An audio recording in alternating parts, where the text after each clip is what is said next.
Fala pessoal, como vocês estão? Espero que vocês estejam bem. Recentemente saiu uma resposta aqui do professor Lucas Lancaster ao historiador e arqueólogo Rodrigo Silva, né, que é um cara que não é de hoje, já faz aí um grande desserviço para as ciências e vira e mexe, espantalha e fala besteira sobre o cristianismo. Aparentemente ele fez um vídeo respondendo o professor Lucas Lancaster. E o professor Lucas Lancaster, então, fez um vídeo desmascarando ele e vocês choveram esse vídeo na minha DM no Instagram e realmente imploraram para eu reagir. E claro, tá todo mundo falando nisso, então, claro, com certeza eu ia vir aqui e reagir a esse vídeo também. Eu não vi o vídeo do Rodrigo Silva, mas eu vi um pedaço já desse vídeo aqui, os primeiros 2 ou 3 minutos, e eu vi que aparentemente o professor Lucas traz as partes do vídeo do Rodrigo Silva. Então vai ser bem legal, vai ser um react maravilhoso. Imagino, pelo que estão falando aí, que foi realmente uma humilhação pública. Vamos ver se foi isso mesmo. E 2 recados, né? Muita gente não sabe disso, mas eu fui uma das primeiras pessoas, tenho orgulho de dizer isso, a ajudar, né, e divulgar o professor Lucas Lancaster no início do apostolado dele. Acho que ele tinha 2.000 seguidores, uma coisa assim. Na época eu tinha um pouco mais e eu já tava lançando meu primeiro curso, o curso em defesa da fé católica, lá em 2021, antes de ir pro TIC. E eu fiz uma live, na verdade algumas lives com o professor Lucas Lancaster, e dali pra frente ele cresceu muito, né, não só com a minha ajuda, mas com a ajuda de outras pessoas. E ele é realmente uma figura aí já bem conhecida no meio católico hoje em dia e é um grande professor de história da igreja.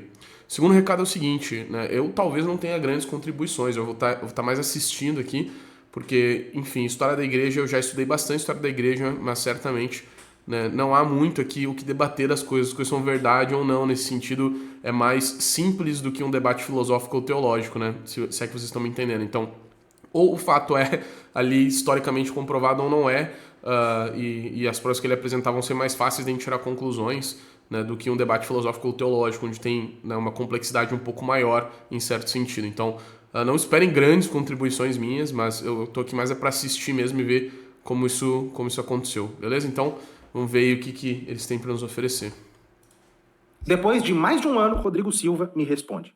Em 2023, eu gravei 2 reacts a uma participação dele em um certo podcast. O primeiro foi um react curto, de apenas 9 minutos, e algumas semanas depois eu publiquei um maior, de 41 minutos, no qual eu fundamentei as minhas críticas. E eis que no dia 7 de outubro de 2024, Rodrigo Silva publica um vídeo intitulado, abre aspas, Constantino, herói ou vilão do Pessoal, eu deixei o vídeo 1.25, né, só para não acabar ficando maçante, ficar mais dinâmico aqui, beleza? cristianismo, fecha aspas, no qual ele se dedica a vilipendiar a história de um personagem histórico cuja vida ele evidentemente não conhece, voltando a inventar fatos e a fazer induções desenraizadas das fontes, e no qual ele ainda se propõe a me responder. Isso eu admito que me surpreende, afinal o canal dele é 30 vezes maior do que o meu. Apareceu para mim, saltou aí hoje um short, não sei se um short foi um Reels, um dos dois assim, de alguém fazendo um react. É um professor, eu tô com o nome dele aqui, mas eu não vou citar o nome porque questão de ética, eu não gosto de ficar com briga de lá, briga para cá. Mas como o vídeo dele já estava com quase 200 mil visualizações, esse corte onde ele está, assim, literalmente desprezando o que eu falei, eu vou responder umas 4 ou 5 coisas que ele falou. Já eu não penso que é falta de ética dar um nome daqueles cujas invenções eu me disponho a desmascarar. Inclusive, eu acho que não fazê-lo seria sinal de covardia. A razão e o escopo da polêmica, o que me levou a gravar os 2 vídeos em 2023, foi um vídeo de uma participação dele em um podcast no qual ele faz uma sucessão de afirmações a respeito da história da igreja no século IV. Afirmações que eu considero esdrúxulas e absurdas. E agora, mais de um ano depois destes meus vídeos, ele faz esta live na qual me responde. No entanto... Eu acho que eu lembro dessa live aí. O Rodrigo Silva, ele vira e mexe, aparece falando besteira sobre a história da igreja. É impressionante o nível da papitaria, assim. Sobretudo relacionado com 2 coisas, né? Primeiro, a fundação da Igreja Católica, que ele tem essa tese maluca dele, né, atribuindo a Constantino.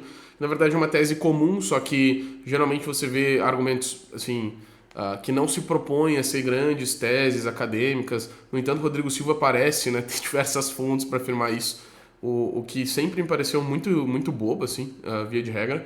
Primeiro sobre isso e segundo também sobre a vida de Jesus, né, um nível de papitaria também infinito sobre esse assunto. Mas então, aparentemente é sobre a questão do Constantino, né.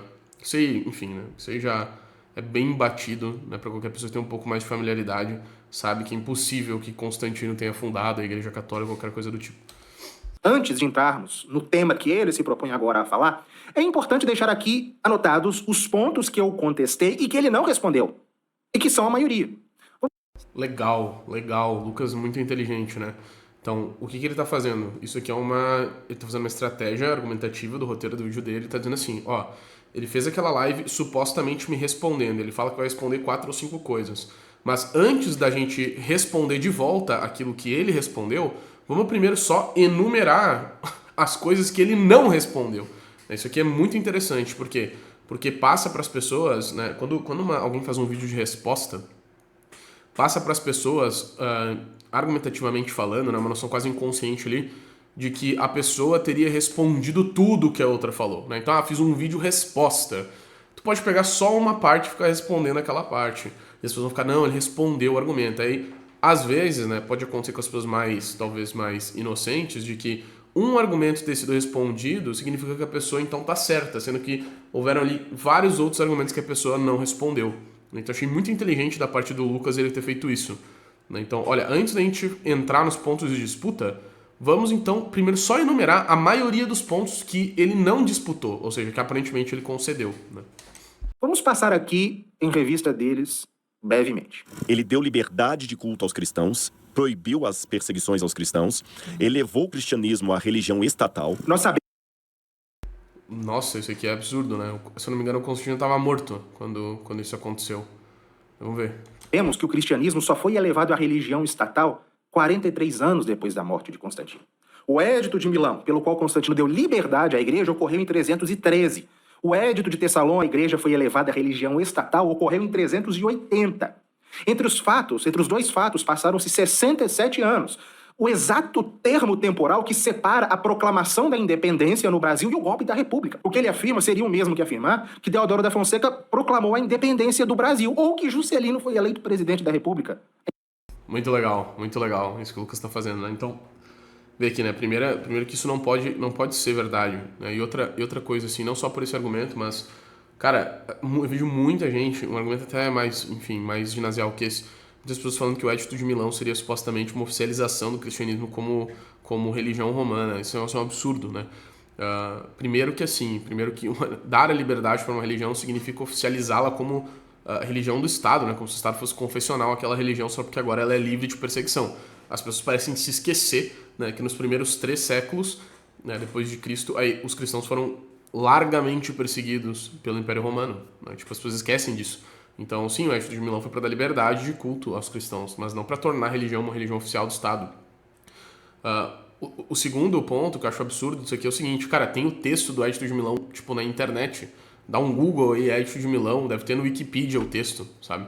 E mesmo assim as pessoas continuam repetindo mentiras descaradas a respeito da história do cristianismo, tendo o texto, tipo, na mão, é só procurar no celular o texto do Édito de Milão, e você vai ver que o Édito de Milão jamais fala sobre tornar o cristianismo a religião oficial do Estado romano. Em 2022. Pegou várias basílicas. O que eram basílicas? Templos pagãos de Roma. Eu admito, sinceramente, que esse ponto me constrange um pouco. Aqui não é motivo para rir, de fato, é motivo para chorar. Porque isso demonstra o nível civilizacional e cultural em que nós nos encontramos. Afinal, quem disse isso é um arqueólogo tido como referência intelectual no nosso país. E, bom, basílicas católicas são igrejas, são templos, são edifícios sagrados. Mas a Basílica Romana era um edifício público, civil, destinado a abrigar audiências judiciais, assembleias públicas, por vezes até comércio e agiotagem.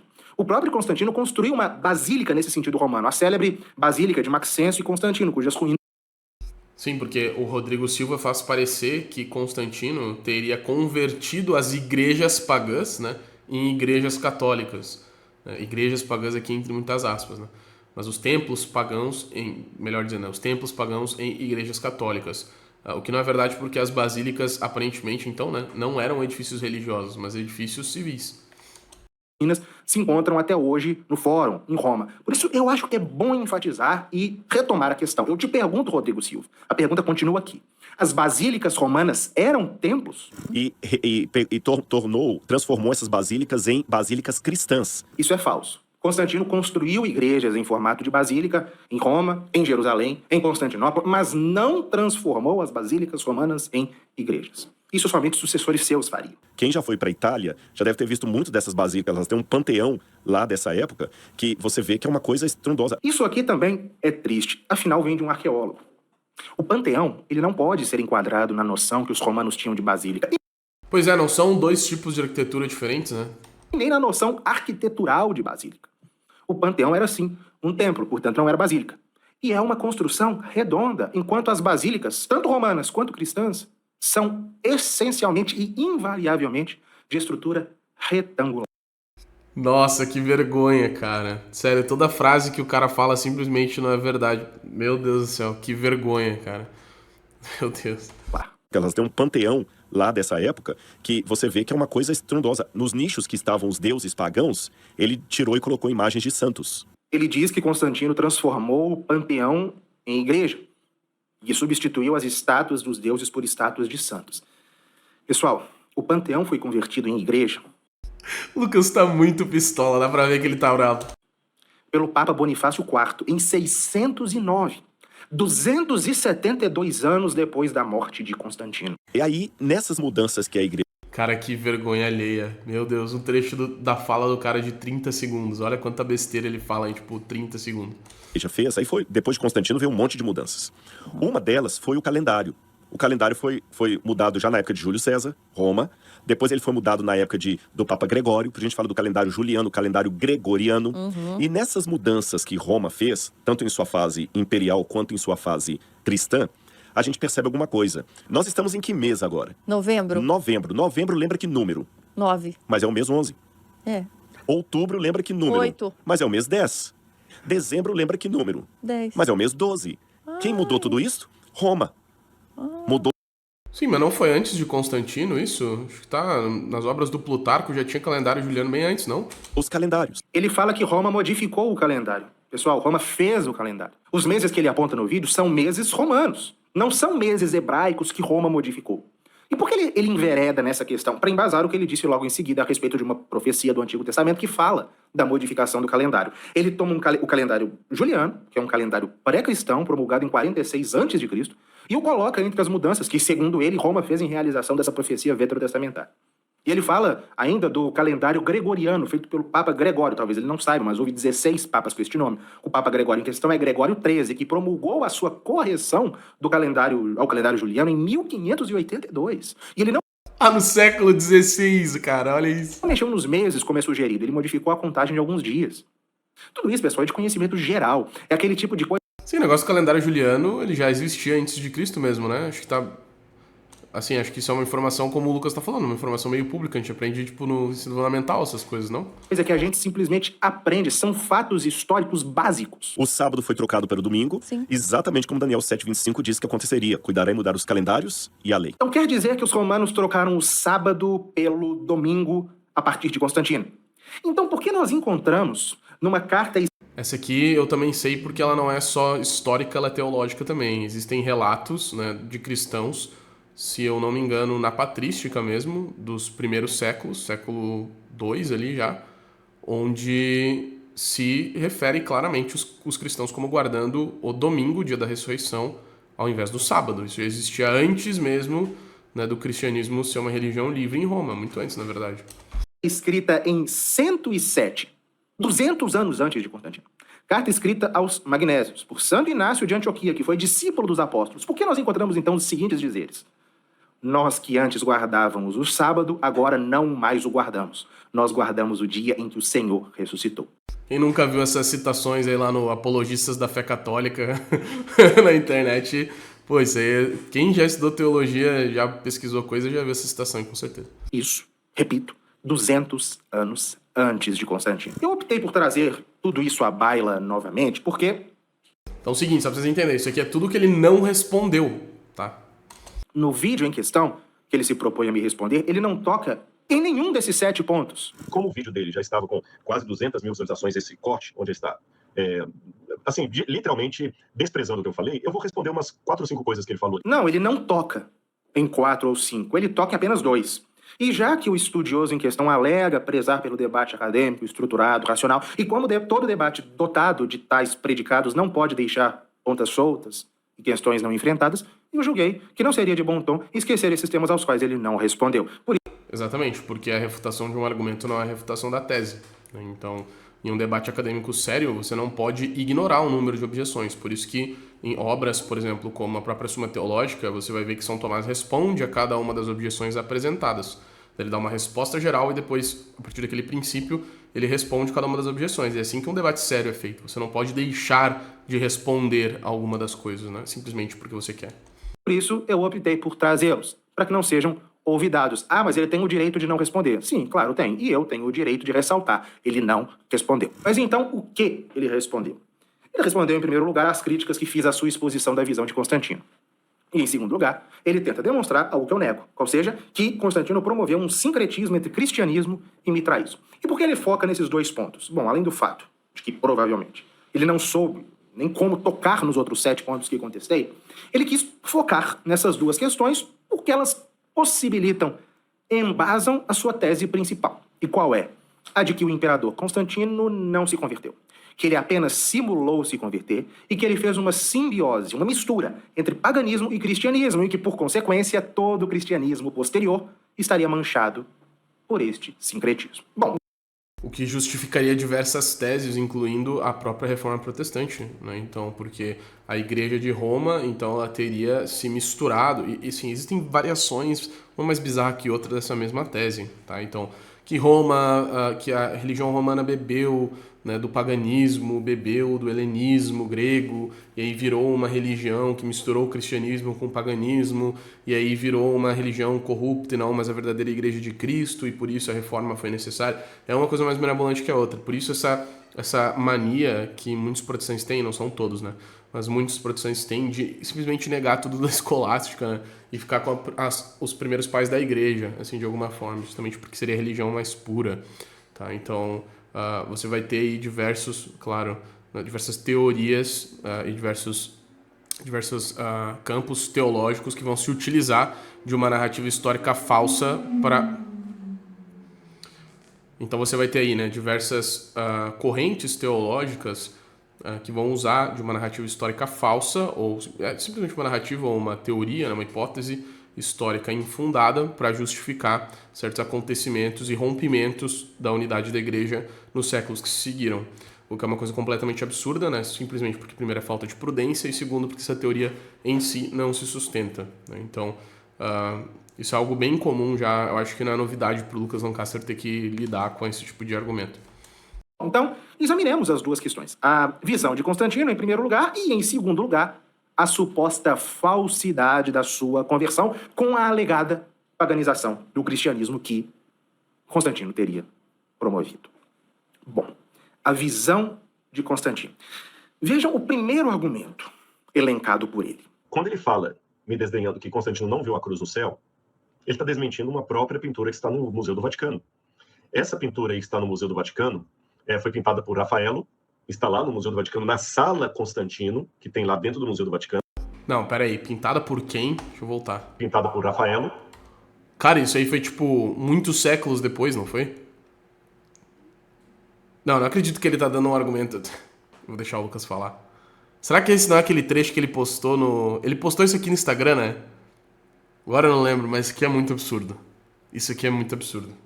Está lá no Museu do Vaticano, na Sala Constantino, que tem lá dentro do Museu do Vaticano, e você vê o momento em que Constantino contempla no céu a cruz, coisa que o professor desdenhou da minha fala e disse que era mentira. Meus amigos. Sim, você tem a pintura, né, de alguém que viveu séculos depois retratando aquele negócio, então tem uma cruz na pintura, então ele viu uma cruz, necessariamente. Isso soa quase como uma brincadeira. Isso é argumento válido num debate racional. Isso não é nem argumento de autoridade, é falácia de autoridade. Será que eu preciso explicar a vocês? Será que eu preciso explicar que uma obra de arte feita entre os séculos XV e XVI, esteja onde ela estiver, não é fonte histórica para algo que se deu no século IV? Bom, sigamos. No vídeo original, que foi... Não, isso aí é inacreditável. Real, assim. É a mesma coisa que eu pegar aquela pintura que eles fizeram de Jesus negro, assim, né? Aquele pessoal fez, né? Aquele estudo sobre como Jesus seria, que ser um Jesus lá completamente esquisito, falar, não, né, Jesus era negro porque tem essa pintura aqui, né, do pessoal dizendo que ele era negro, né? Que na pintura ele é negro, logo ele é negro. É um negócio absurdo, assim. Foi o objeto da minha contestação. Ele diz o seguinte: Aí Constantino caiu do cavalo e ficou assim, estou tendo uma visão. Nesta época, o Império Romano adorava muito, principalmente o exército, adorava o deus Mitras, que é o deus Sol. E todo o exército ficou assim, ele teve uma visão de Mitras, o Sol apareceu para ele. E ele falou com os soldados, Mitras vai nos dar o poder, o deus Sol. Só que, de maneira muito engenhosa, Constantino disse que Jesus apareceu para ele no Sol. Constantino... Cara, de onde é que ele tirou isso, cara?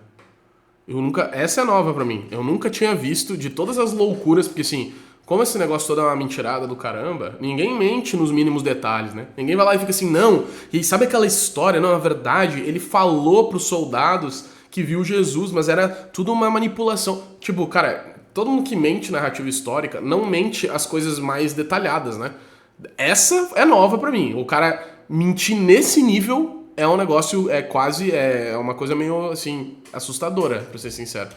teria alegado que viu Jesus no sol. Escutem de novo. Constantino disse que Jesus apareceu para ele no sol. É isso que eu contesto.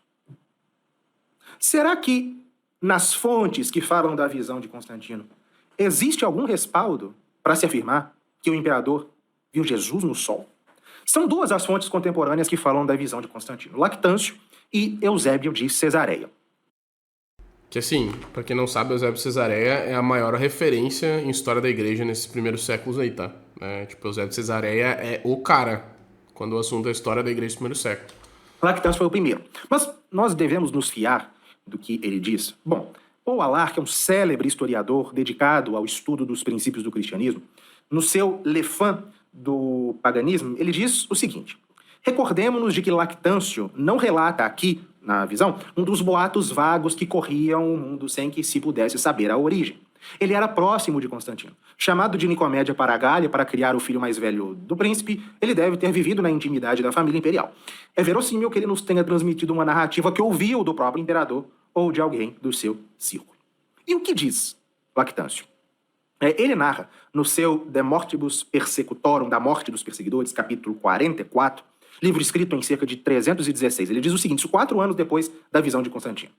Eclodiu então, entre Maxêncio e Constantino uma guerra civil. E ainda que o primeiro se mantivesse dentro de Roma, por ter levado em conta o oráculo de que haveria de perecer se passasse das portas da urbe, conduzia, não obstante, as operações militares por meio de idôneos comandantes. Maxêncio dispunha de mais forças, pois tanto recebera de Severo o exército que fora de seu pai, como recrutara havia pouco seu próprio, formado de mouros e gétulos. Puseram-se em confronto, e os soldados de Maxêncio prevaleceram até que, por fim, recuperando o ânimo e dispondo-se a tudo, Constantino moveu todas as suas tropas para as imediações da urbe de Roma, acampando na região da Ponte Milvia. Estava próximo o aniversário do reinado de Maxêncio, que recorria no 6º dia das calendas de novembro, quando se completavam os seus quinquenais. Foi orientado em sonho Constantino a gravar um sinal celeste de Deus nos escudos e assim marchar para o combate. Portanto, segundo Lactâncio, foi um sonho a convencer Constantino em um momento grave, de uma batalha importante contra Maxêncio, a demandar o socorro de Cristo e a fazer um tipo de manifestação pública de cristianismo. Vejam, nesse momento Lactâncio ainda não fala, não diz qual sinal celeste é esse. Ainda não. Bom, foi também da boca de Constantino que Eusébio de Cesareia recebeu, ele que foi bispo de Cesareia entre 300 e... Ou seja, a narrativa de cair do cavalo já acabou aí, né? 13 e 339, recebeu ao menos uma das... Mas eu vou ser sincero, o que eu lembrava é que ele realmente tinha tido uma visão, né? Pelo menos eu sempre tinha aprendido assim, no que pesquisei, e não que era um sonho, talvez porque o que Eusébio de Cesareia vai relatar seja diferente, vamos ver. Versões que ele nos dá do evento, porque ele narrou o episódio 2 vezes. Na sua história eclesiástica, Eusébio se contenta em dizer que Constantino venceu Maxêncio pelo socorro de Deus. Ele fala que, antes de começar a batalha, tendo em suas orações invocado como aliado o Deus do céu e seu verbo, o Salvador de todos, Jesus Cristo, avançou com todo o exército, prometendo aos romanos a recuperação da liberdade herdada de seus antepassados. Isso está no livro 9 da História Eclesiástica, capítulo 9. Essa foi a primeira vez que Eusébio escreveu sobre os fatos, de modo mais sucinto. Na segunda vez, quando da redação da Vita Constantini, a vida de Constantino, ele estava muito mais bem informado das circunstâncias. Ele conta, neste livro, entre os capítulos 25, 26, 27, do livro 1, que Constantino, algum tempo antes da batalha decisiva, da batalha da Ponte Milvia, ele estava inquieto e muito indeciso. Ele havia chegado à conclusão que os recursos humanos não bastavam quando se ia tentar uma sorte tão incerta, como era daquela batalha em questão. E ele chegou à conclusão de que não era má ideia se fortificar através do apoio divino. E Eusébio diz que ele se recordou, Constantino se recordou, de que todos os príncipes que ele havia conhecido, de todos, um só gozou de prosperidade até o fim da vida, o seu pai, Constâncio. E Constâncio havia protegido os cristãos. E Constantino se lembrou também que aqueles imperadores, que aqueles príncipes que perseguiram os cristãos, tiveram todos um fim miserável. Portanto, ele já estava com a alma inclinada para o cristianismo, quando, ainda conforme Eusébio, Constantino pediu que Deus lhe desse um sinal visível que pudesse convencê-lo da sua proteção. Ouçamos agora Eusébio. Enquanto isso, implorava e instava perseverante em seus rogos, e se lhe aparece um sinal divino de todo maravilhoso, no qual não seria fácil acreditar, se fosse talvez outra pessoa que o contasse. Mas foi o vitorioso imperador quem, muito tempo depois, quando fomos honrados com seu conhecimento e tratamento, que nos comunicou, ratificando a notícia por juramento a nós que estamos escrevendo essa história. Nas horas meridianas, disse Constantino, ele viu com os próprios olhos, no meio do céu, sobreposto ao sol, um símbolo em forma de cruz, feito a partir da luz e a qual estava anexada uma inscrição que dizia, com isto vencerás. É o In Hoc Signium Vinces, né? Famosíssimo. Então, é daí que eu tinha aprendido que era uma visão mesmo. In Hoc Signium Vinces. O espanto da visão tomou conta dele e de todo o exército que o acompanhava e que era espectador do presságio. E disse, Constantino, que interiormente se perguntava, perplexo, o que poderia ser aquela aparição. Cara, vê a importância das fontes primárias, né? Isso que é muito interessante, não só em filosofia e em teologia, mas principalmente, sobretudo, em história, né? Principalmente história eclesiástica.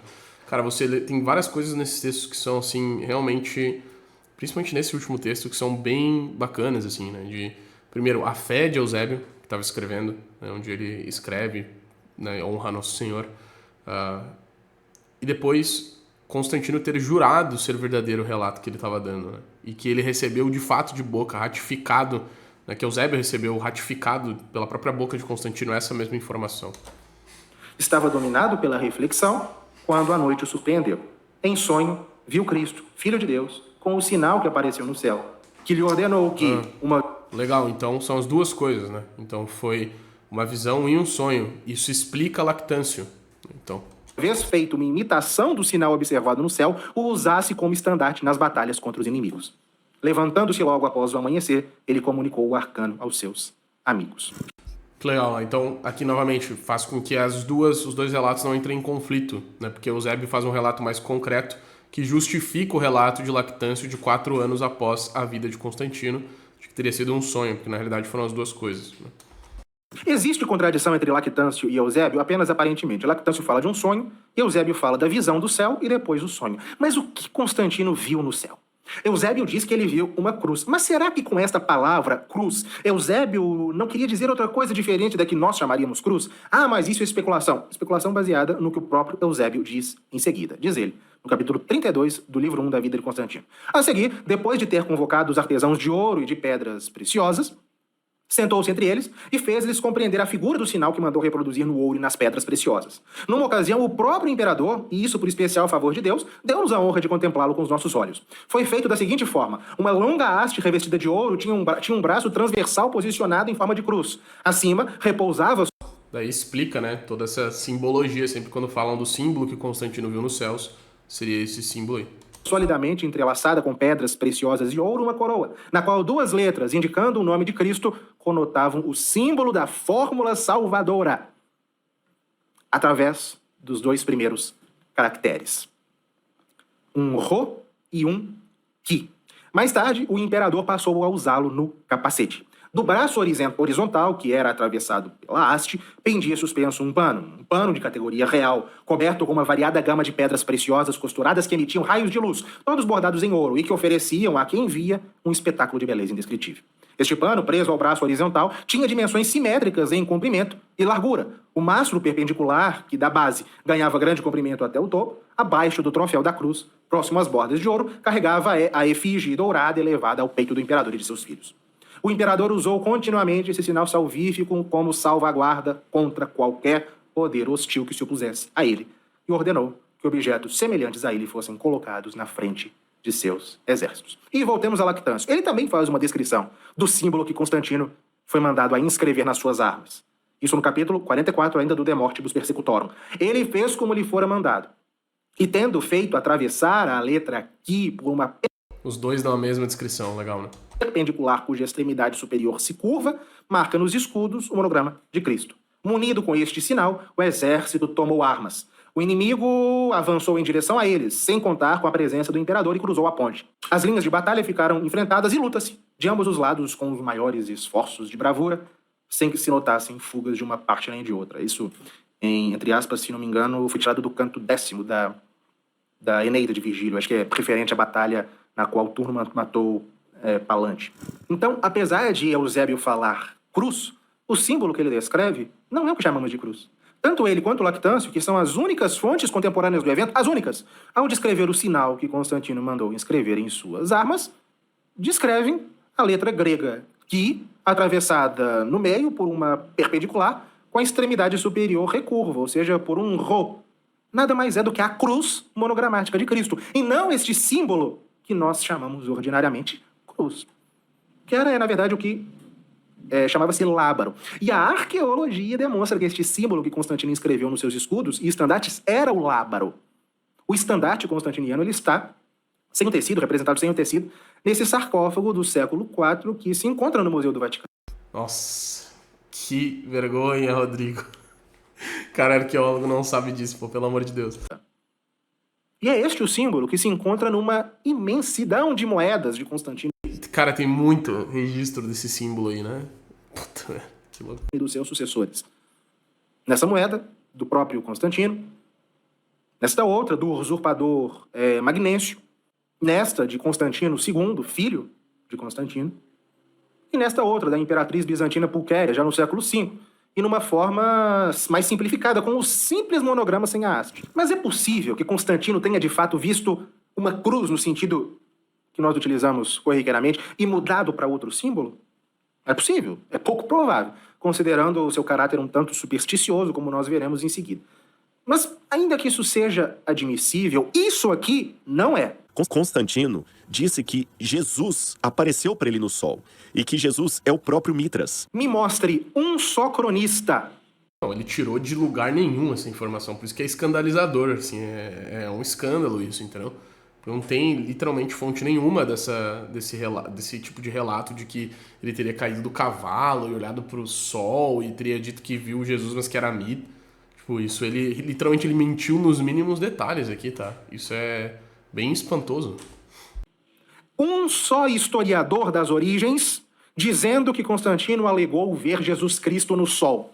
Isto é invenção. Constantino disse que Jesus apareceu para ele no sol e que Jesus é o próprio Mitras. Bom, Mitra. Essa é a razão pela qual Rodrigo Silva diz que Constantino viu Jesus no sol. Porque ele quer te convencer que Constantino alegou isso. E que Jesus é o próprio Mitras. Jesus é o próprio Mitra. Rodrigo Silva disse isso no podcast que foi objeto do meu react. Ele disse que Constantino falou que Jesus é Mitra. E nesse último vídeo, essa live, agora de outubro de 2024, o arqueólogo sustenta que Constantino disse aos seus soldados que viu Mitra no sol e que aos cristãos falou que viu Cristo. Então, veja bem, o Constantino teve essa visão de uma cruz no céu. E ele falou com os soldados dele que ele tinha visto o Deus Sol. Mas, para outros, ele falou que tinha visto Cristo. Pois bem, qual é a fonte dessas duas afirmações? De qual cronista, cristão ou pagão, o Senhor tirou Constantino dizendo que Jesus é Mitra? E que ele vira o Deus Sol no céu. Cara, que vergonha alheia. Acho que essa é a maior humilhação intelectual que eu já vi. Cara, isso aqui é um absurdo, o cara falar um negócio desse. Jesus é o próprio Mitra, eu vi o Deus Sol, é mais absurdo ainda. Vocês entendem o quão grave é isso, pessoal? Porque assim, você criar uma narrativa histórica mentindo coisas macro né, onde você não tem as particularidades, então é mais fácil, né, a pessoa levar em consideração, porque tudo aquilo que é mais universal é mais indistinto, né? Diz Aristóteles, nos ensina isso na Física, capítulo 1, livro 1. Tudo aquilo que é mais universal é mais indistinto, tudo aquilo que é mais particular, específico é mais distinto, né? Então ficaria mais fácil de identificar que é mentira. Você criar narrativas históricas em volta de certas coisas, né, é uma coisa comum. Agora, você sustentar esse tipo de coisa mentindo acontecimentos específicos, não, é tipo assim, imagina o Rodrigo Silva numa conversa de bar, entendeu? Literalmente inventando um negócio. Não, então o cara tava lá caminhando, ele tipo, ele viu um deus no sol, falou pro soldados dele, ele viu o deus Mitra. E é por isso que o cristianismo virou uma religião pagã. Por isso que o catolicismo é uma religião... Tipo, é uma coisa completamente fora do normal. Eu nunca tinha visto um troço desse. Então, ainda bem que o Lucas fez vídeo pra responder, porque esse negócio é sem pé nem cabeça, de nenhum meio, entendeu? De onde o Senhor tirou essas duas afirmações? De Eusébio? De Lactâncio? De Rufino? De Teodoreto? De Sosomeno? De Sócrates Escolástico? De Paulo Orósio? De Zósimo? Das cartas ou dos discursos de Constantino? Onde, nas fontes autênticas, se encontra Constantino afirmando que Jesus Cristo é Mitra? E onde ele diz que, na mesma ocasião em que vira a cruz, ele tinha visto um deus sol pagão? Me diga qual o discurso de Constantino, qual carta, qual documento autêntico, Rodrigo Silva. De onde o Senhor tirou isso? Não precisa responder, eu sei a resposta. O Senhor tirou isso das ilações e das deduções de autores ateus e protestantes norte-americanos. Mas isso não é fonte, são estudos, no máximo hipóteses. Eu quero a fonte dessas duas. Sim, não existe registro de fonte primária, né? Isso, novamente, narrativa ou teorias, hipóteses de pessoas que vieram depois disso. Mas eu não sei, o professor Lucas Lancaster. Eu não sei se ele tirou essas duas coisas em específico, né, de autores ateus e protestantes. Pra mim, isso que ele inventou da cabeça dele mesmo, porque é muito específico o negócio desse, é inacreditável. Frases. Não há fonte. Constantino nunca falou que Jesus é Mitra. E nunca deu aos soldados uma versão pagã da visão que teve em 312. Afinal, as únicas fontes que nós temos da visão de Constantino, as únicas fontes próximas, são Eusébio e Lactâncio, e nós acabamos de lê-las. Isso não aconteceu. Constantino não disse essas coisas. É invenção. Mas no ponto em que nós chegamos, eu tenho que dar o braço a torcer. Houve sim uma questão, um momento no meu react, em que eu de fato escorreguei. Eu reconheço que houve sim um sincretismo no século III entre o Sol Invictus tradicional e Mitra. Nisso ele tem razão.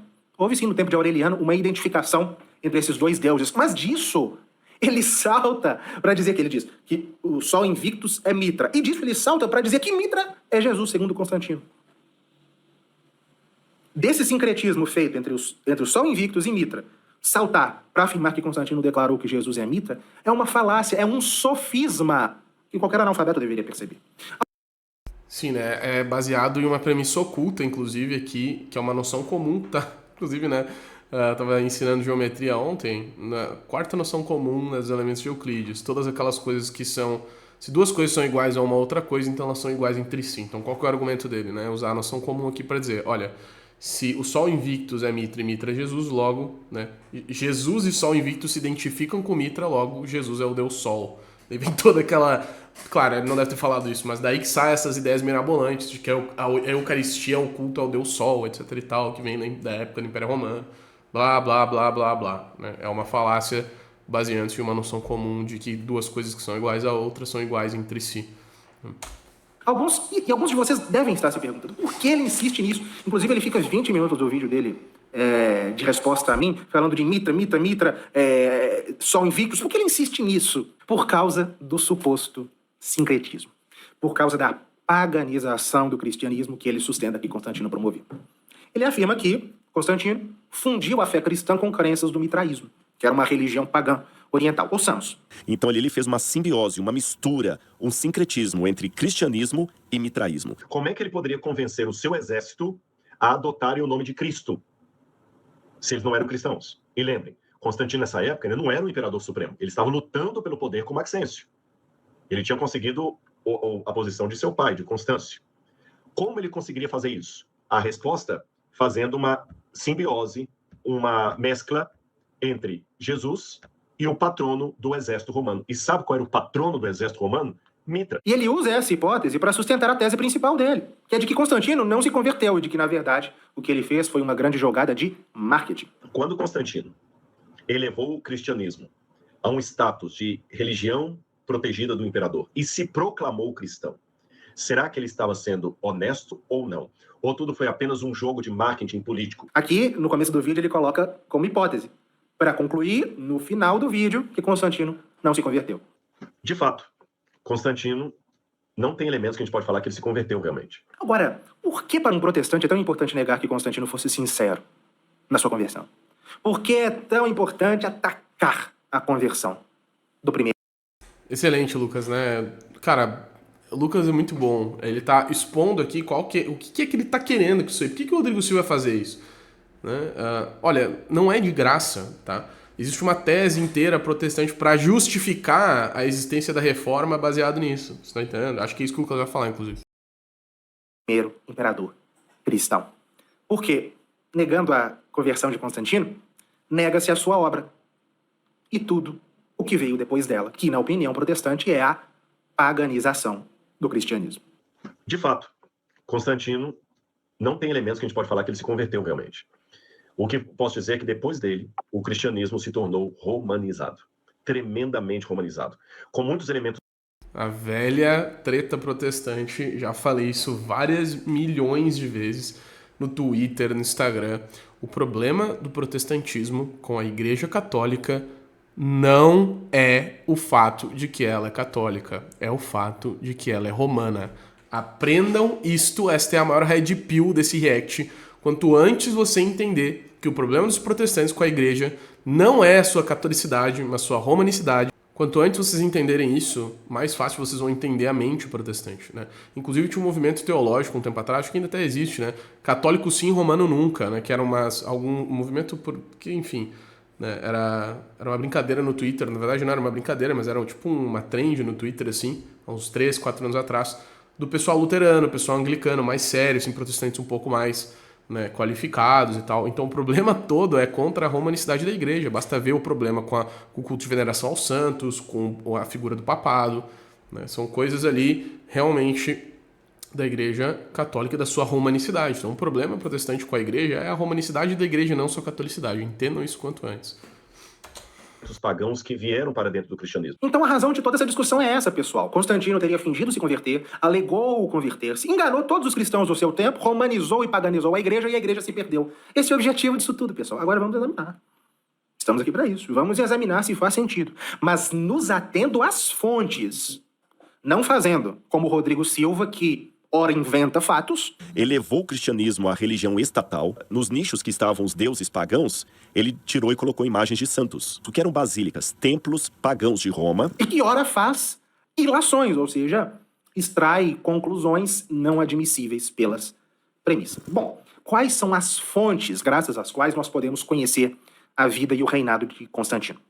Eu diria que são 8 principais. E eu estudei todas elas para escrever o meu livro, Santo Atanásio e a Crise Ariana, cuja história se passa, na sua maior parte, na época de Constantino e dos seus filhos. E as principais fontes são, eu diria que Eusébio de Cesareia e Lactâncio, que nós já mencionamos, Sócrates Escolástico, Sosomeno, Teodoreto, Paulo Orósio, Zósimo, o Código Teodosiano, que é um compêndio da legislação romana cristã desde Constantino até a década de 430, e, claro, as cartas e discursos de Constantino. E também é bastante importante a apologia contra arianos de Santo Atanásio, no qual ele arrola algumas cartas de Constantino.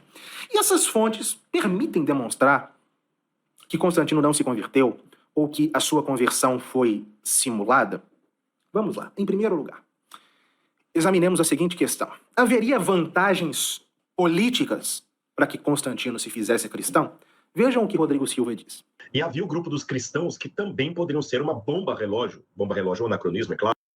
Hipótese mais velha do que andar para frente, né? De que ele teria feito isso por pressão do cristianismo, do grupo cristão, podia estourar uma guerra civil e tal. Porque eles estavam crescendo demais. Tertuliano dizia que o sangue dos cristãos era como semente, quanto mais você matava, mais surgia. Sabe? Então, quer dizer, nós não podemos ignorar os cristãos, eles são perigosos. Será que os cristãos eram tão perigosos a ponto de podemos sustentar que Constantino tinha razões políticas para se converter ao cristianismo e alegar-se cristão?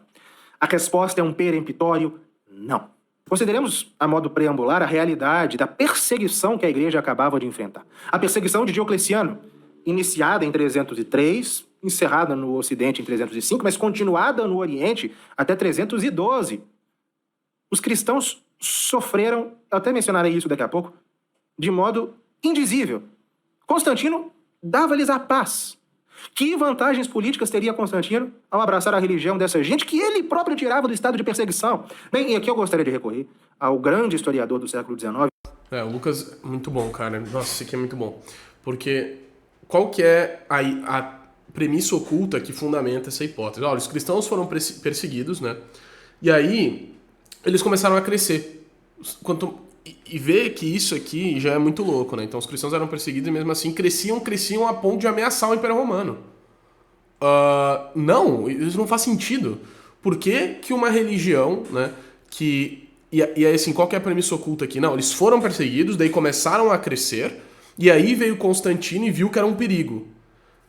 Tá, mas isso não é assim, simplesmente eles foram perseguidos, daí tem um lapso temporal onde eles crescem exorbitantemente e aí eles ameaçam o Império Romano. Não, porque olha o que o Lucas está falando, né? Diocleciano só parou de perseguir os cristãos, a perseguição aos cristãos só parou no Oriente em 312. O que isso significa? Significa que foi junto com o Écio de Milão, historicamente falando. Então, eles só pararam de perseguir os cristãos no Oriente quando saiu, né, um decreto do imperador romano dizendo: para de perseguir os caras. Então, não existe esse lapso temporal dessa teoria do Rodrigo Silva, dessa hipótese mirabolante, eu vi milhares de pessoas falando, né, de que não, eles foram perseguidos, os cristãos foram perseguidos, aí teve um espaço de tempo onde eles não foram perseguidos, que eles cresceram exorbitantemente, né, e aí sim, eles, ameaçaram o Estado e Constantino teve que, então, dar o braço a torcer. Isso não faz sentido, porque eles estavam sendo perseguidos quando eles foram libertos. Fernando Lott, autoridade eminente em Antiguidade Tardia e início da Idade Média. Eu já o citei em outras ocasiões, não apenas pela autoridade dele, mas porque o que ele diz corresponde à realidade e ao bom senso. Vejam só, ele diz o seguinte, no seu O Fim da Antiguidade, O Fim do Mundo Antigo e Início da Idade Média. Pretender que Constantino aderiu ao cristianismo por questões políticas equivale a crer que ele teria interesse em fazê-lo. Mas qual interesse? Um soberano como Henrique IV, rei da França, totalmente incapaz de levar os seus súditos a aderirem à sua fé, pois estes, na sua grande maioria, professam uma doutrina diferente da dele, ele que era calvinista e se fez católico, para ser rei da França, pode julgar necessário abandonar os seus sentimentos pessoais para realizar a unidade da crença, considerada como indispensável ao bom funcionamento da sociedade. E nesse caso, diz Lott, Constantino, mesmo se tivesse sido um cristão convicto, dever-se-ia ter feito pagão. Se fosse por escolha política, não era de pagão a cristão que Constantino deveria ter ido, mas de cristão a pagão. Continua. A despeito da sua prodigiosa força de propagação durante os seus 3 primeiros séculos de existência, o cristianismo estava longe de ter conquistado a grande maioria dos habitantes do mundo romano.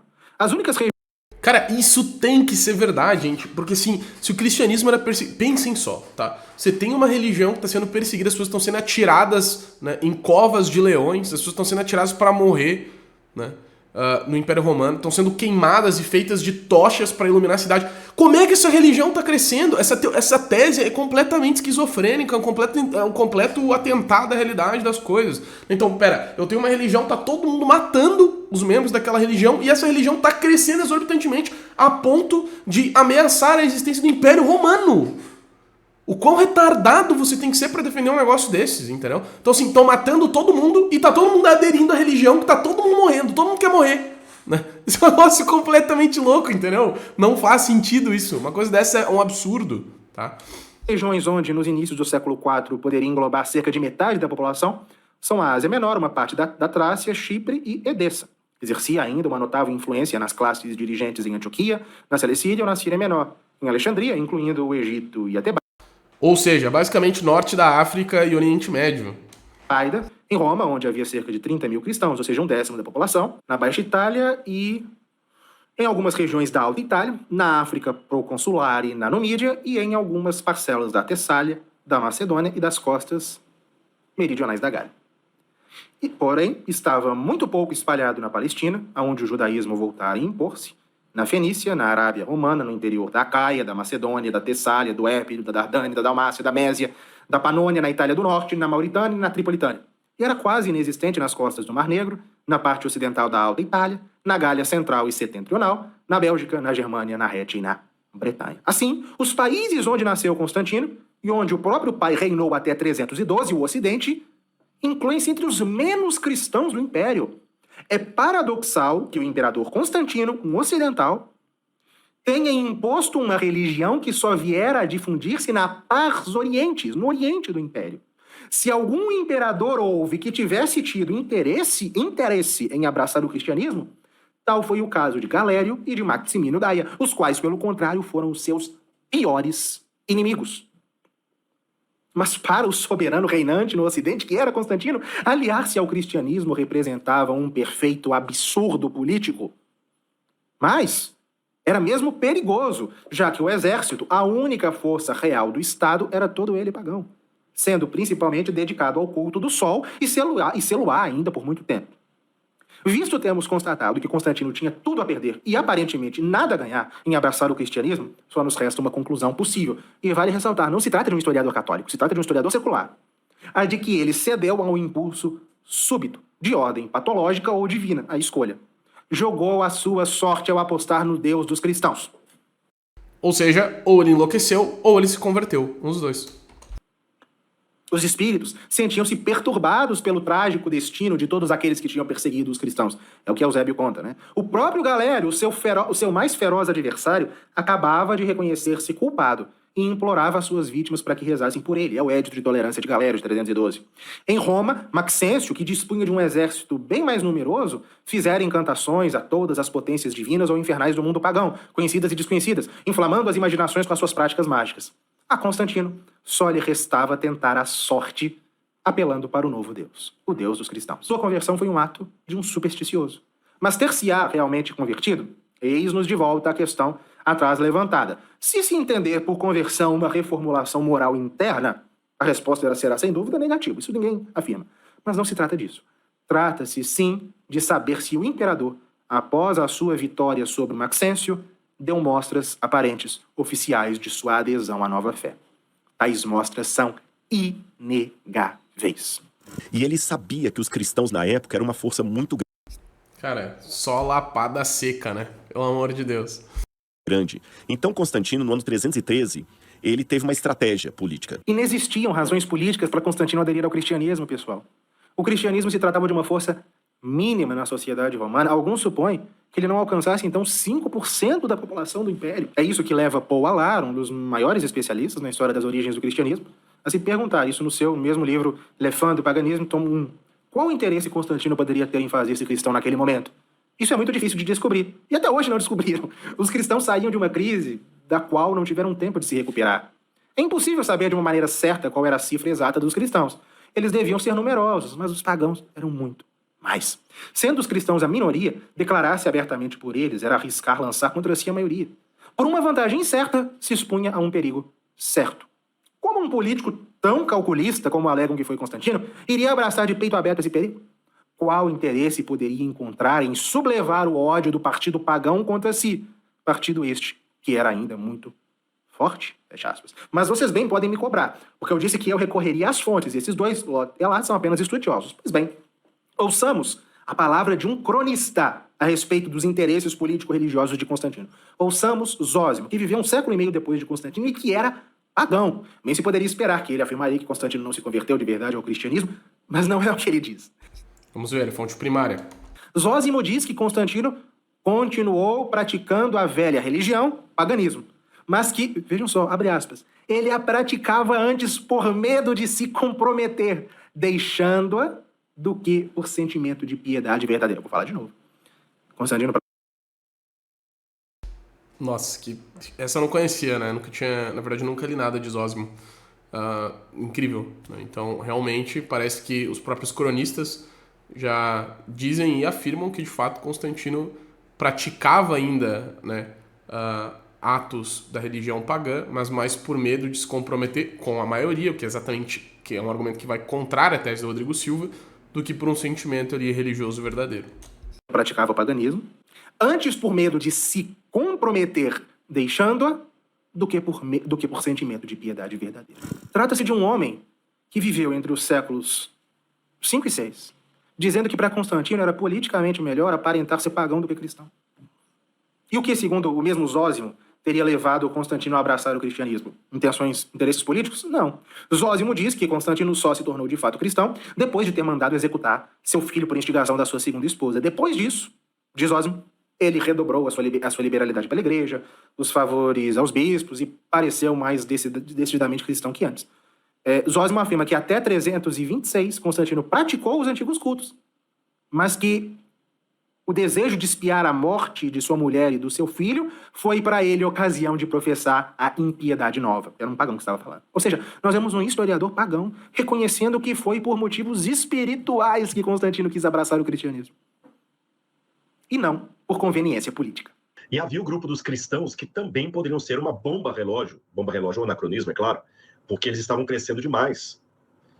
Tertuliano dizia que o sangue dos cristãos era como semente, quanto mais você matava, mais surgia. Sabe? Então, quer dizer, nós não podemos ignorar. Cara, eu me pergunto assim, como é que essa gente fica famosa e ganha notoriedade?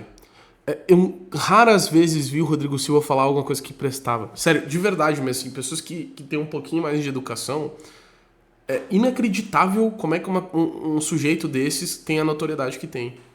Olha, deve ser porque agrada as mentes medíocres, né? Porque não tem outra explicação para um negócio desse. É claramente mentira, né, isso aqui. E o que mais me irrita, que eu acho que é a mesma coisa que irrita o Lucas também, é o quê? Não é falar merda, é falar merda em tom professoral. Tá entendendo? É isso que irrita. É a falação de merda como se fosse autoridade, como se estivesse tirando isso das fontes primárias. Tem mais uma galera que faz isso aí na internet, mas o que é deles ainda tá guardado. Os cristãos, eles são perigosos. Agora, considerando a psicologia de Constantino, seria plausível supor uma conversão que não por motivos realmente religiosos? Constantino não parece, e Alarde acentou muito isso, ele não parece ser um desses personagens impenetráveis dos quais não se pode adivinhar o segredo da alma. Constantino falava muito, ele amava escrever, de modo que nós temos instrumentos para trabalhar quando se trata de estudar a sua pessoa.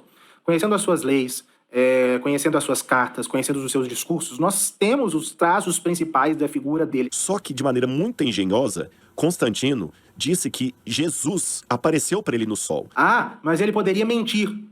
E se ele estivesse mentindo, quem vai descobrir isso é Rodrigo Silva? Se nós não levarmos em conta o que o próprio homem falou, através das suas leis, das suas epístolas, das suas conversações privadas, nós vamos levar o quê em conta?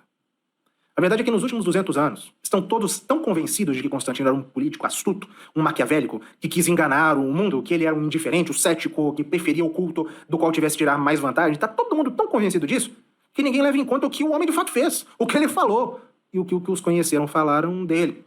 Talvez o mais célebre destes, da escola de Rodrigo Silva, é o alemão Burckhardt, que compara Constantino com Napoleão, como se os dois fossem igualmente indiferentes aos assuntos espirituais e que fossem apenas preocupados com o poder e com a glória. Eu gostaria de recorrer novamente a Fernando Lota. Ele fala assim: essas interpretações do pensamento de Constantino são engenhosas, verossímeis, mas podem igualmente constituir um erro total. Nós temos a mania de atribuir aos grandes personagens do passado profundas maquinações políticas das quais eles talvez nunca se tenham sequer percebido. Esquecemos-nos de que podem não ter passado de sonhadores e que, nesse caso, os móveis a que obedeceram são de ordem tão específica que toda e qualquer reconstituição psicológica baseada no sentido político da sua ação é necessariamente ruinosa. Em primeiro lugar, conceber Constantino como um cético desiludido é mais do que arbitrário. Não havia livres pensadores nesse tempo. Todos os homens, desde as classes mais miseráveis, desde a escória, até as classes mais ricas, ao topo da sociedade, são religiosos, ou pelo menos supersticiosos, até mesmo Diocleciano, até mesmo Marco Aurélio. Constantino pagão seria necessariamente religioso. Evidentemente, seria um anacronismo histórico pensar que o Constantino teria a mesma mente maquiavélica que tiveram os políticos na modernidade. Seria um absurdo isso. Constantino cristão foi, seguramente. Vimos-lo atormentado pelos problemas de qual a natureza íntima de Cristo e das suas relações com o Pai. Esforça-se por dar à Igreja a sua unidade. Sendo indiferente, teria assistido impávido e sereno às recíprocas excomunhões entre os partidários de Atanásio e de Ario, assim como as lutas que ergueram igreja contra igreja, limitando-se a manter a ordem pública e a impedir que os discípulos de Jesus de se matarem mutuamente. Sem dúvida que teria feito melhor tomando essa atitude. Mas não, ele interveio. E se interveio é porque acreditava na verdade, no absoluto. Na sua adesão ao cristianismo, há seguramente uma parcela de sinceridade. E essa parcela deve ter sido grande. A opinião dos... Por qual motivo o imperador teria se metido num concílio se ele não realmente se importasse com aquilo que estava sendo discutido lá? desses historiadores que veem em Constantino um Napoleão avant la lettre, é de que ele queria agradar os cristãos para obter ganhos políticos nisso. Só que, de maneira muito engenhosa, Constantino disse que Jesus apareceu para ele no sol. Mas se ele fosse tão indiferente em matéria religiosa, querendo apenas trazer os cristãos para o seu lado, por quê? No dia seguinte à sua vitória contra Maxêncio, quando ele concedeu aos clérigos cristãos da África imunidade em relação aos encargos públicos, por que ele não concedeu a todos os cristãos, mas apenas a uma parte deles? Claro, se ele quisesse apoio dos cristãos, ele não se meteria nas querelas deles. Mas não. Ele concedeu privilégios somente aos católicos e não aos cismáticos donatistas. Vejam só. Por isso, quero que uma vez por todas, dentro da província que lhe foi confiada, a África, os usualmente denominados clérigos, que na Igreja Católica, a qual está preposto Ceciliano, exercem o ministério em prol da santa religião, estejam isentos simplesmente, uma vez por todas, dos encargos públicos, a fim de não se afastarem por erro ou desvio sacrílego do serviço devido à divindade. Mas, ao contrário, bem desimpedidos, obedeçam à sua própria lei. Se eles prestam à divindade profunda adoração, sem dúvida, há de derivar daí o maior bem para os negócios públicos. Isso está aí na História Eclesiástica, no livro 10, capítulo 5. Isso foi no final de 312 ainda. Ele ordena que os clérigos da Igreja Católica, ligados ao bispo Ceciliano, cujo episcopado os... Vê que, cara, muito legal, né? Isso aqui me faz pensar em várias coisas. Por que Deus permitiu a crise ariana existir, né? Veja só aqui uma das consequências. A gente só consegue dizer que Constantino, né? Na verdade, não só consegue, mas a gente também consegue dizer que Constantino não estava querendo agradar os cristãos também por essa razão. Porque se fosse para agradar todos os cristãos, ele teria que ter agradado não só os católicos, mas os hereges arianistas, né? Os donatistas. Teria que ter agradado a todos. Mas não. Ele dá privilégios para a religião que ele de fato acreditava ser a verdadeira. Não é verdade? Então vejam que isso é muito interessante. Os cristãos donatistas negavam, somente esses tivessem a referida imunidade. E por razões espirituais, para que eles pudessem trazer benefícios ao império, sim, mas nos seus atos religiosos. Pessoal, se o objetivo dele era tão ecumênico assim, se ele queria a pacificação do império, por que ele exclui um grupo de cristãos das suas concessões? Isso teria que prejudicar e não ajudar o intento que ele supostamente teria, né? Logo no dia seguinte, as visões. Obviamente, Rodrigo Silva não tem a resposta para essa pergunta. E a resposta é, ele era movido por uma mentalidade espiritualizada, quiçá até supersticiosa. A verdade é que quando se estuda os discursos e as cartas de Constantino, e o Constantino que emerge dali, não é um homem cético, mas crédulo, e, repito, quiçá supersticioso. Escrevendo aos bispos, pouco depois da sua conversão, ele diz que nos primeiros anos do seu reinado, ele faltou algumas vezes com a justiça. E por quê? Porque pensava que os segredos da minha alma escapavam ao olhar de Deus. Isso vocês encontram na Patrologia Latina, no Mini, né, no volume 8, página 487. Ou seja, ele diz que antes, como ele pensava que o que se passava no seu interior era insondável, ele faltava com a justiça, porque ninguém estava vendo. Mas agora ele estava curado desse erro. Ele se crê sob o olhar de uma divindade viva e presente, e assente sempre junto dele. Ele diz isso. São palavras dele. E ele fala que quer agradar a divindade. Ele tem medo de descontentar a divindade. E uma divindade assim não é uma divindade pagã. Claro, essas são palavras de um cristão bem assentado nas coisas da doutrina? Não exatamente, são palavras de um supersticioso, mas que já deu um primeiro passo. Ele crê que existe um Deus que vê todas as coisas e que o julgará. E este Deus não são as divindades do passado, é o Deus cristão. Constantino era, isso que emerge da biografia dele, era um homem espiritualmente inquieto, ele não usaria a religião como instrumento político. Basta ver outra fonte, basta vocês lerem as leis de Constantino, arroladas no livro 16 do Código Teodosiano, no capítulo 16, Leis contra a Bruxaria. Ele tratou os bruxos de modo rigoroso. E por quê? Porque tinha medo. Ele acreditava nos encantamentos, ele acreditava nos malefícios. Se ele estivesse fazendo, né, qualquer coisa que estivesse fazendo para os cristãos por razões políticas e não acreditasse na religião de fato, por que ele teria medo dessas coisas, né, dos bruxos, por exemplo, da magia? Por que ele teria medo dessas coisas se ele não estava fazendo nada disso com motivações religiosas? Também não faz sentido, né? Meu Deus, é uma humilhação atrás da outra aqui.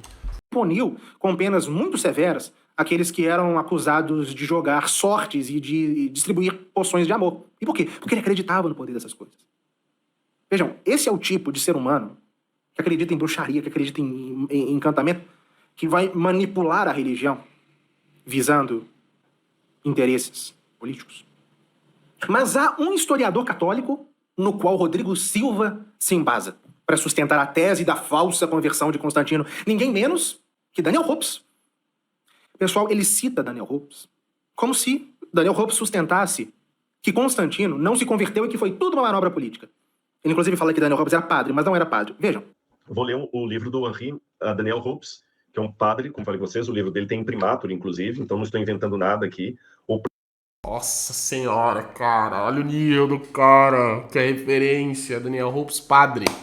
Tem imprimatur, é padre. Ai, cara, é santa ignorância, velho. O próprio Henri Daniel Hopes, ele fala aqui na página 488, ele fala assim: tanto quanto se tem discutido as circunstâncias desse episódio, se tem discutido as razões psicológicas da conversão, ele botou entre aspas, de Constantino. Alguns têm visto apenas nele um político que, medindo o poder do cristianismo, quis chamá-lo a si. Outros, indo mais longe, suspeitaram da sinceridade do seu ato e, baseando-se no fato de que Constantino não se batizou senão 25 anos mais tarde, consideram a sua conversão como manobra de uma ambição astuciosa. E quanto à história das visões, vem nelas. Essa é uma outra tese que já caiu por terra, não sei se o Lucas vai falar disso, porque o fato dele ter se batizado no final da vida era uma prática errada, mas muito difundida no cristianismo primitivo, porque... E na verdade, olhem só, eu não sei o que o Lucas vai falar sobre isso, tá? Mas definitivamente não corrobora pra tese, mas corrobora pra tese do Lucas. Por quê? Porque, por que motivo? Tá? Deixa eu tentar explicar isso de uma forma clara. Uma pessoa que está se convertendo ao cristianismo por razões políticas se batizaria só ao final da vida, sendo que o batizado é um sinal público de aderência à religião cristã. Por que ele só deixaria para fazer tal ato que tanto lhe daria popularidade em meio aos cristãos e que lhe colocaria num posto de referência em meio aos cristãos, que ele queria convencer, né, uma jogada de marketing? Por que ele só faria isso no final da vida se ele sequer acreditava que aquilo era verdadeiro? Né? Por que ele só fez isso no final da vida? E a resposta é a teologia católica, porque como o batismo concede a graça santificante na alma do fiel, né, coloca aquela alma em estado de graça e apaga todos os pecados anteriores, era uma prática equivocada, porém muito difundida na igreja primitiva, de que nós deveríamos nos batizar perto da morte, para que os pecados anteriores fossem apagados e nós fôssemos salvos ao morrermos em estado de justificação, tá? Então, isso não só vai contra a tese do Rodrigo Silva, como corrobora que ele ter se batizado no fim da vida foi por motivos verdadeiramente religiosos e não outros quaisquer. Então, ele ter se batizado no fim da vida é uma prova, pela explicação do porquê isso era feito, de que ele estava na religião cristã por motivos espirituais. Tá? Vamos ver o que ele vai falar. Apenas um romance, tá bem? De fato, Constantino não tem elementos que a gente pode falar que ele se converteu realmente. Eu fiquei realmente espantado aqui, pessoal. E nesse momento, eu digo isso não com o intuito de atacar. Eu vou deixar o adjetivo para vocês. Ele leu o parágrafo de Daniel Hopes, no qual o autor menciona... Ah, tem mais isso, né? Que eu tava aqui respondendo, explicando isso pra vocês e esqueci de falar. Ele não está lendo... Isso aqui tem... Eu vou falar de novo. Tem mais gente no YouTube que faz isso aqui. E o que é deles, o vídeo de resposta para esse está guardado também. O cara pega um livro aqui, tá? Ele abre o livro, então é o livro do Daniel Hopes, tá? Aí ele abre e fala assim, ó, olha como as pessoas leem e não entendem o que leem. É inacreditável. O cara lê o negócio e o cara não consegue entender o que tá escrito. Ele lê e não entende. Se isso não é burrice, eu não sei o que é. O cara abre o livro do Daniel Hopes e diz, o Daniel Hopes falando, alguns dizem, não é ele, alguns dizem que ele não teria se convertido, que teria, na verdade, eram por razões políticas, alguns dizem que foi por razões religiosas, mas aqueles outros dizem que não, porque ele só se batizou no fim da vida. Não é a opinião do Daniel Hopes, cara! Para de ser burro, ele tá lendo o que... Ele tá dizendo o que os outros dizem, não o que ele diz. É inacreditável isso aqui, cara. Pelo amor de Deus. Menciona as opiniões daqueles que, como Rodrigo Silva, creem na hipótese da falsa conversão por razões políticas. Ele lê um parágrafo inteiro de Daniel Hopes, mas omite a última frase do parágrafo. Eu não acreditei quando eu vi. Quando eu abri e li, e vi que ele propositalmente ocultou uma frasezinha simples. Daniel Hopes fala... Outros, indo ainda mais longe, suspeitaram da sinceridade do gesto de Constantino e, baseando-se no fato de não se ter batizado senão 25 anos mais tarde, consideram a sua conversão como manobra de uma ambição astuciosa e, quanto à história das visões, vem nela apenas uma fantasia romanesca. Ele até fala, tá vendo? tem um imprimatur aqui, é católico. Ele omite a última frase. No entanto, diz Daniel Hopes, pelo que se conhece desse homem, o fato, as visões, nada tem de inverossímil. É Daniel Hopes negando o que ele está dizendo anteriormente. Ou seja, o que é o parágrafo? O parágrafo é o Daniel Hopes falando, ó, tem uma galera que acredita nisso, tem uma galera que defende que ele se converteu. Mas essa outra galera primeira diz que não pode ser verdade por causa disso, que ele só se batizou no fim da vida, que era tudo uma mentira. Mas, pelo que se conhece da vida desse homem, aí na última frase do parágrafo, né, que ele misteriosamente ocultou, o Rodrigo Silva, na última frase do parágrafo, olhem só que coincidência, a única frase do parágrafo onde o Daniel Hopes dá a opinião dele sobre esse assunto. Ele diz, mas pelo que se conhece desse homem, isto não é verdade. É a única parte do parágrafo onde ele fala mesmo algo da cabeça dele, do que ele pensa em relação a isso. Que as visões não são inverossímeis. Ele ocultou isso de propósito. Ele leu o parágrafo inteiro e ocultou a última frase para sustentar que Daniel Hopes acreditava na hipótese da falsa conversão.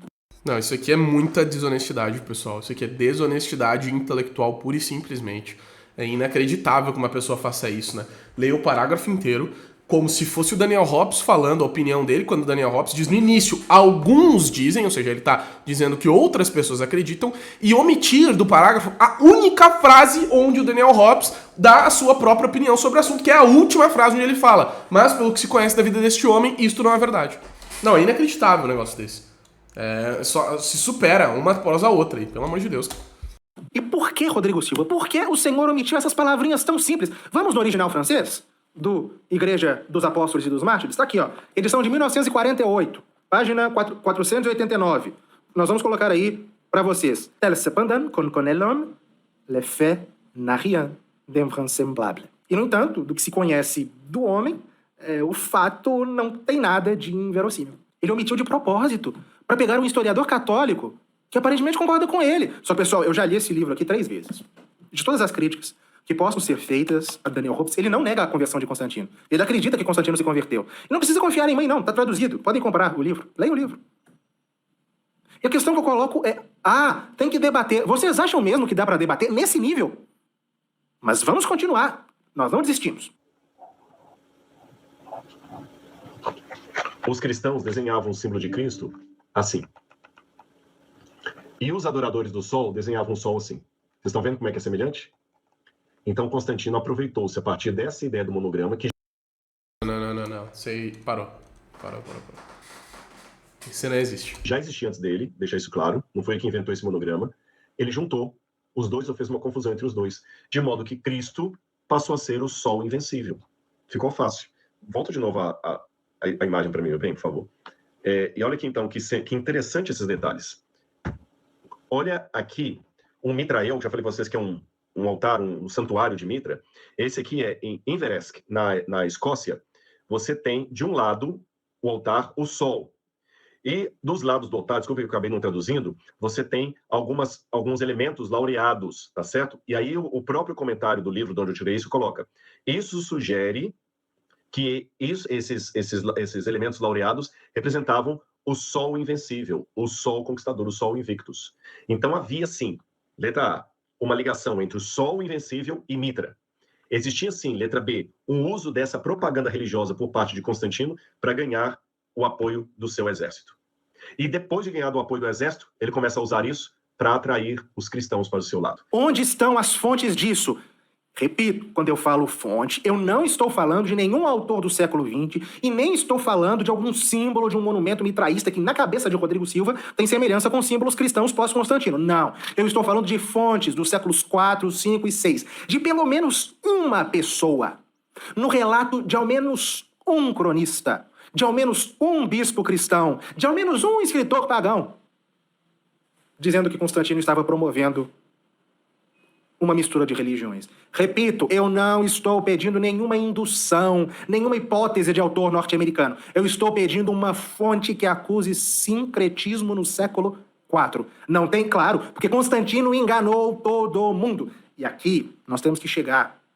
Isso nos leva a algumas conclusões estranhas. Porque vejam o que aconteceu nos 10 anos anteriores à paz de Constantino, ao Édito de Milão.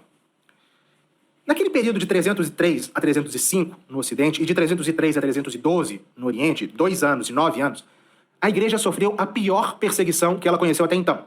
Os relatos, tanto das atas de martírio, quanto dos poemas de Prudêncio, quanto dos registros de Eusébio, demonstram o quê? Demonstram uma fortaleza impressionante da parte dos cristãos de todas as partes. Mártires incontáveis em Roma e na Itália, na Espanha os célebres mártires de Saragossa, na Gália e na Rétia as inigualáveis figuras de Santa Afra e de São Rogaciano, na África os mártires de Abitínia que morreram por quererem cumprir o preceito dominical. No Egito e na Tebaida São Dídimo, Santa Teodora, Santo Apolônio, São Filéias, São Filomoro. Na Palestina, aquela sucessão impressionante de mártires que Eusébio passa em revista no seu Mártires da Palestina. Na Ásia Menor São Teódoto, Santa Julita, São Taracos, mártires de Nicomédia, aquela multidão de mártires que padeceu pela fé na Cilícia, na Trácia, na Capadócia, na Frígia, no Ponto, na Bitínia, na Panônia. Isso aqui não é motivo pra você se converter hoje. Eu não sei mais o que te dizer, cara. Em meio a tormentos indescritíveis. Aí me é dito que estes heróis, estes santos, muitos dos quais não chegaram a morrer na perseguição, sobrevivendo a ela depois de sofrerem torturas terríveis, entre todos eles, ninguém notou que Constantino estava querendo transformar a igreja num cristianismo paganizado, com contornos daquele mesmo paganismo que eles se negaram com risco de vida a abraçar. Ninguém notou esse sincretismo com o mitraísmo, mas Rodrigo Silva notou. Só que, de maneira muito engenhosa, Constantino disse que Jesus apareceu para ele no sol. Santo Atanásio, que os protestantes chamam de pai do cânon, não percebeu o sincretismo. Atanásio, que foi até Constantino em 335 para reclamar do julgamento injusto que sofrera dos bispos arianos, e que mesmo sendo injustiçado por Constantino, continuou defendendo Constantino nos seus escritos, colocando-o como imperador cristão. Atanásio não notou. O próprio Eusébio de Cesareia, que viu com os próprios olhos os morticínios da perseguição de Maximino Daia na sua província, e que gostava de se chamar Eusébio amigo de Pânfilo, em homenagem ao seu amigo, o padre São Pânfilo, que sofreu heroicamente o martírio em 309, Eusébio não notou o sincretismo e a paganização, mas Rodrigo Silva notou. Ó, as 2 letras. Você tem o monograma de Cristo, é a abreviatura de Cristo.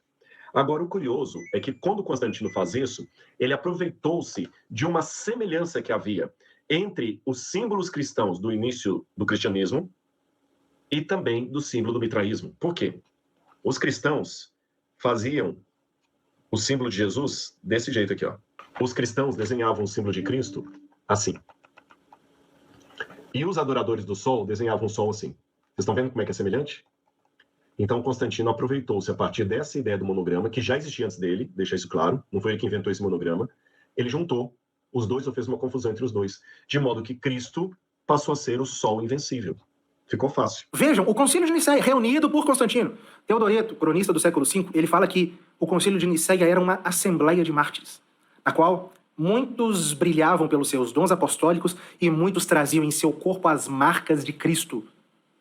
Essas marcas de Cristo, a que Teodoreto se refere, são as cicatrizes, são as amputações que eles haviam sofrido há 20, 18, 17 anos.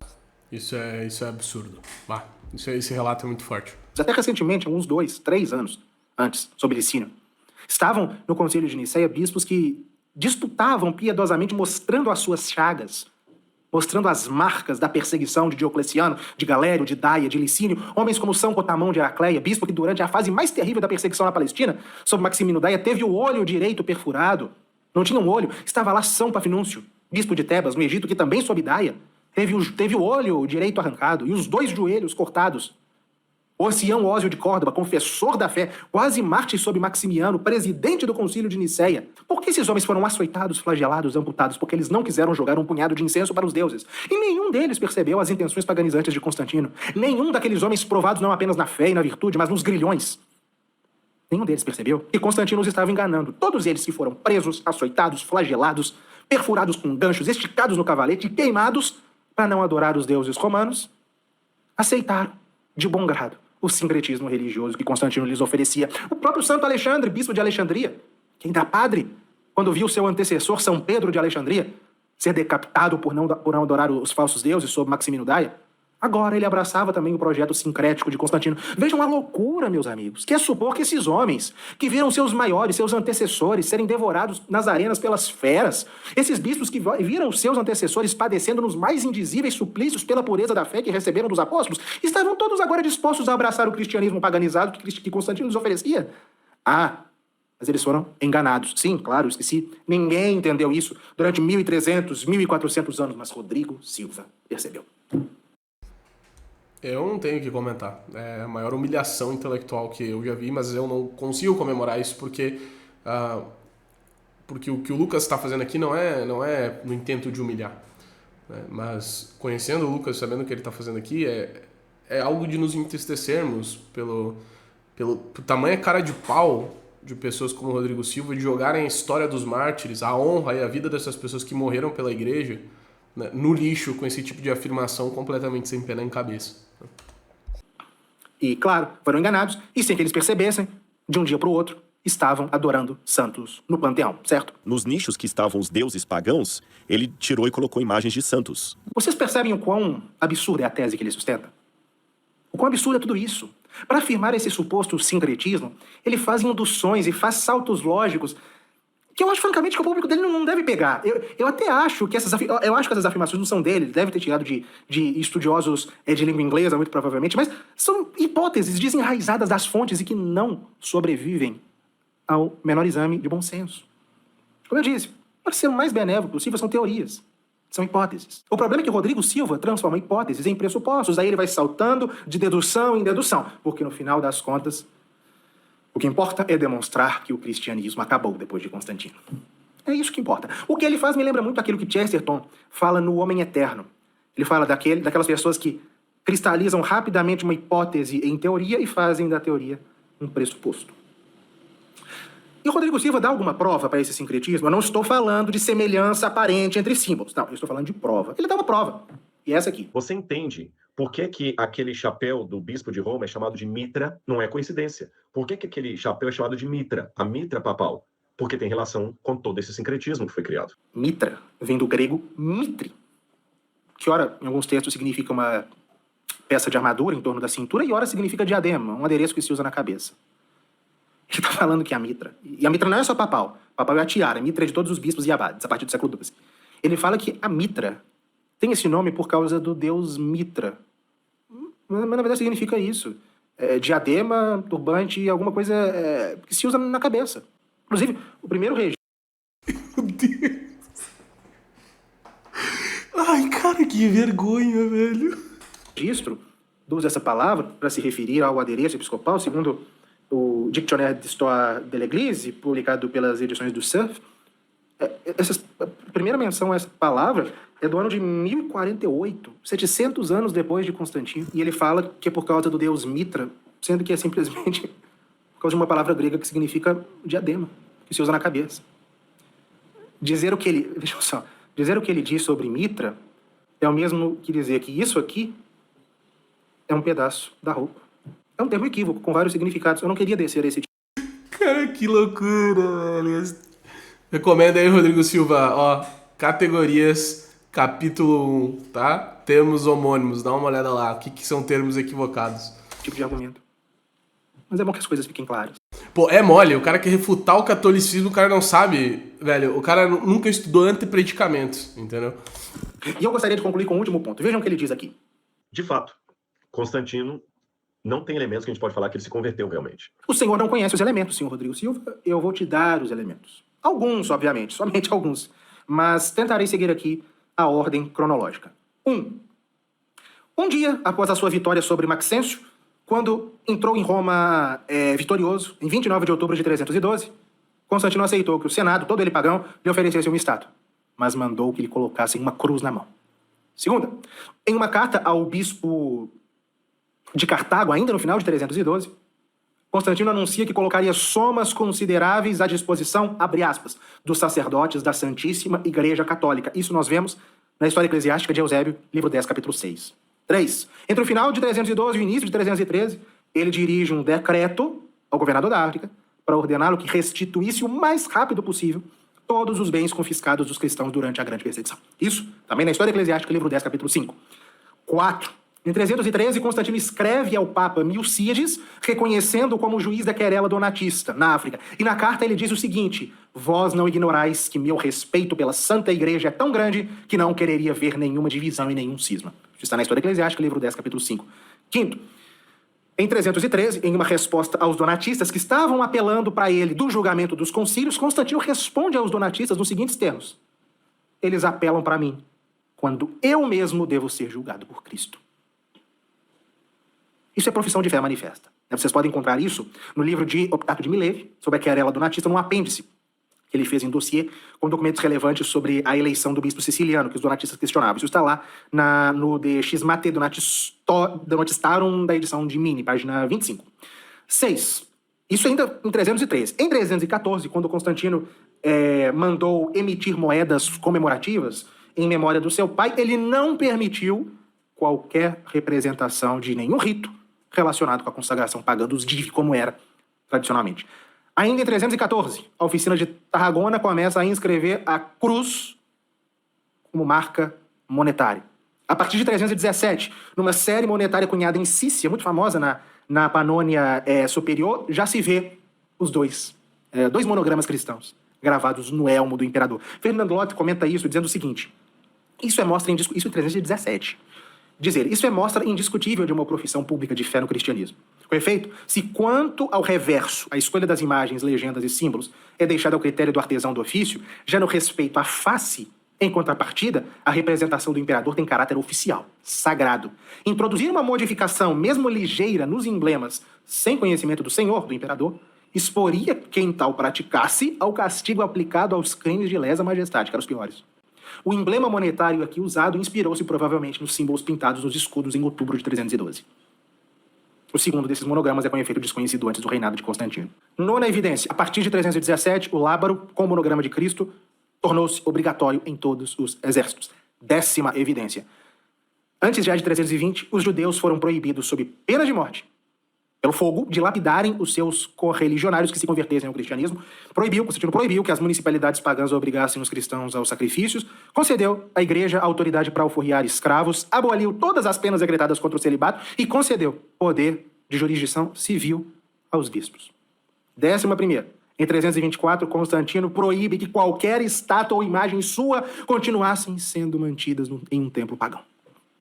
12. Em 325, Constantino preside a edificação de igrejas no Oriente, em Antioquia e em Nicomédia, principalmente. 13. Quando, em 325, a mãe de Constantino, Santa Helena, foi à Terra Santa em busca dos lugares sagrados, Constantino disponibilizou crédito ilimitado a ela para esse fim.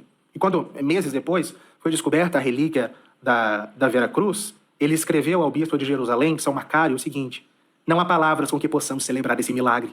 Está além de toda admiração o fato de que o monumento sagrado da paixão de nosso Deus tenha podido permanecer escondido debaixo da terra durante tantos anos, para resplandecer no próprio momento em que se afunda o inimigo do gênero humano.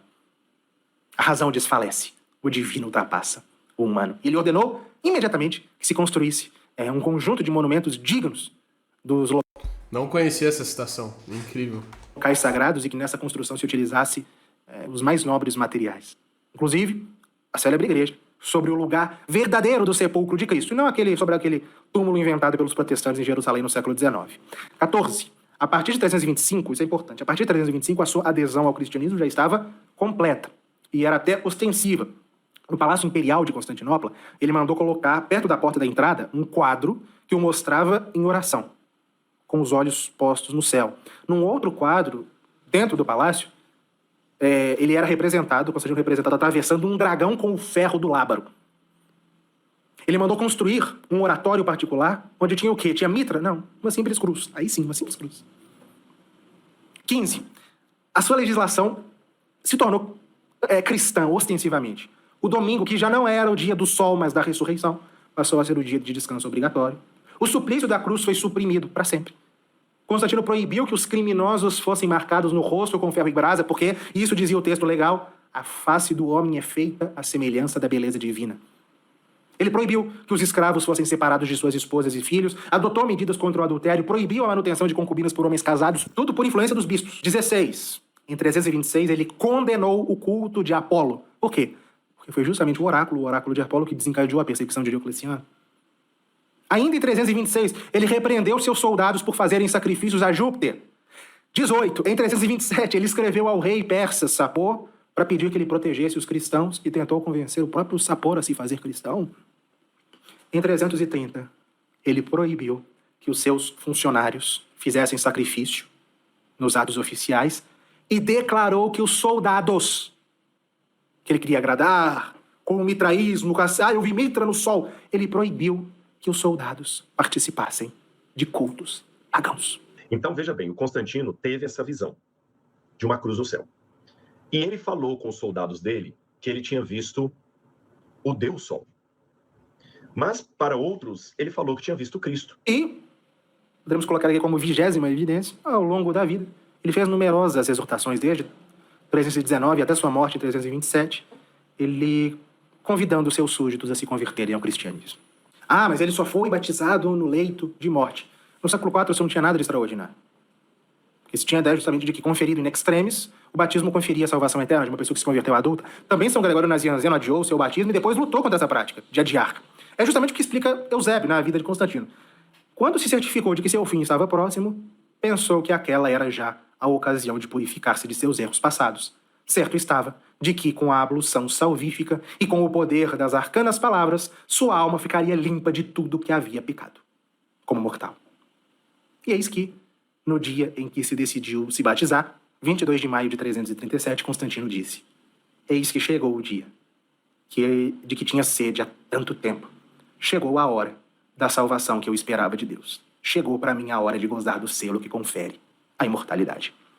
E quando ele foi batizado, diz Eusébio, Constantino reclinou a cabeça e disse: agora sou verdadeiramente feliz.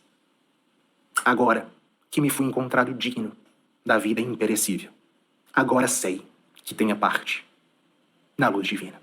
De fato, Constantino não tem elementos que a gente pode falar que ele se converteu realmente. Sim, meus amigos, o imperador Constantino morreu cristão, membro da Santa Igreja Católica, e nos alegremos por isso. E toda vez que um protestante vier falar de Constantino a você, amigo católico, interiormente eleve seu coração a Deus e agradeça a nosso Senhor por ter suscitado este homem providencial, que com todos os seus defeitos, com todas as suas contradições, foi o instrumento usado por Deus para tirar a igreja da era das perseguições, para abrir a igreja, para a igreja, o caminho de futuras auroras. Esta é a minha última palavra sobre esse assunto. Eu não darei prosseguimento à polêmica. E antes que eu me esqueça, houve menção às minhas risadas ante as inconsistências ditas por ele no vídeo original. E esse react, o professor, ele não foi nem um pouco cortês. Ele já começa assim: gente, eu vou fazer um react aqui que a turma tá me pedindo, nem sabe sobre o que é.